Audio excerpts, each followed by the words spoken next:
If you'd had the foresight to invest £1,000 in the Netflix streaming service back when it launched in 2007, the investment would today be worth more than £72,000.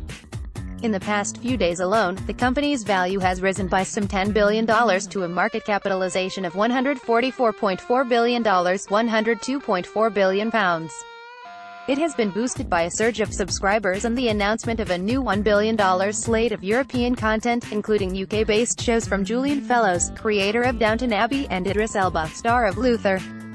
Netflix might be boycotting next month's Cannes Festival, but it continues to shape the future of film and television. It has unveiled an innovative 30-second trailer feature for subscribers to sample movies and TV shows on mobile phones in a manner designed to suit young viewers used to swiping and previewing on Snapchat and Tinder. With its 125 million global subscribers in 200 countries, its budgets dwarf those at the BBC, annual income £3.8 billion, which looks longingly at the streaming platform as a distribution partner and revenue source. It's not a bad state of affairs for a young business supposedly threatened by Netflix killer, a hypothetical beast that may emerge if Disney completes its $52.4 billion takeover of 21st Century Fox and assumes a 60% controlling stake of the streaming service Hulu before turning on Netflix. Will this Netflix killer even happen? Disney and Fox. Disney, which is behind the hit Marvel franchise, announced last summer that it was removing its content from Netflix. Photo. Disney. Marvel. Disney announced last summer that it was removing its content from Netflix, including hits such as Frozen and the Star Wars and Marvel franchises, and raising the prospect that Fox content, such as Family Guy and Avatar, would also disappear, post-takeover. The House of Mouse plans its own streaming services in sports and entertainment. But while news of the Disney-Fox merger, which would include Sky, originally caused industry observers to conclude that Netflix was in trouble, that threat appears to be dissipating. Disney executive Kevin Mayer has publicly stated, "We are not trying to hurt or kill Netflix." Reed Hastings, the Netflix chief executive, spoke positively of Disney's streaming plans, saying, "I know I'll be a subscriber for my own personal watching. These may be the pleasantries before the nasty stuff begins." But it's interesting that Walt Disney Co.'s market capitalization of $151.7 billion has almost been overhauled by the fast-growing young pretender.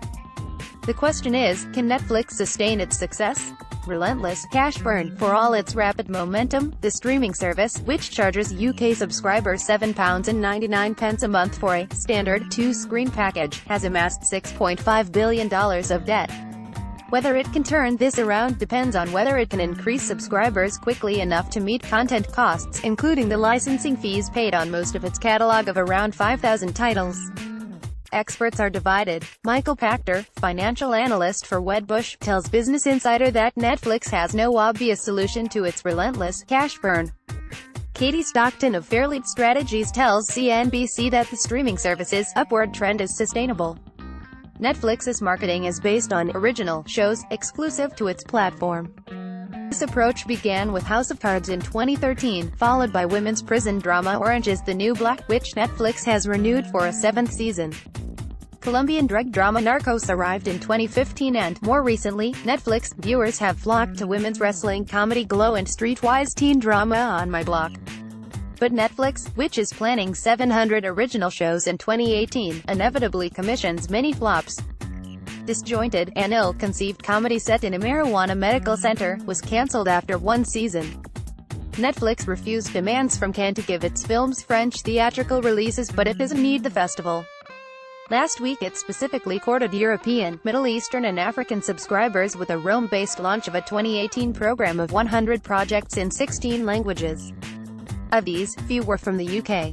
Elba will create and star in Turn Up Charlie, playing an eternal bachelor with the last chance of responsibility.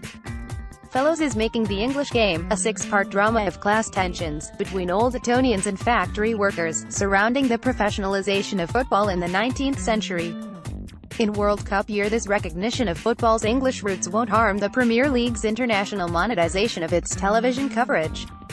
Netflix has hosted 2 seasons of the sumptuous royal drama The Crown, directed by Peter Morgan and covering the life of Queen Elizabeth II. But, ultimately, UK Netflix subscribers are not paying for British content. "Our belief is that great storytelling transcends borders," Netflix Chief Content Officer Ted Sarandos said in Rome, and he is surely right. No matter what an enlarged Disney might do in creating its own streaming services next year, the biggest risk of a Netflix killer will come from internal failures of quality control. Twitter, @iboycott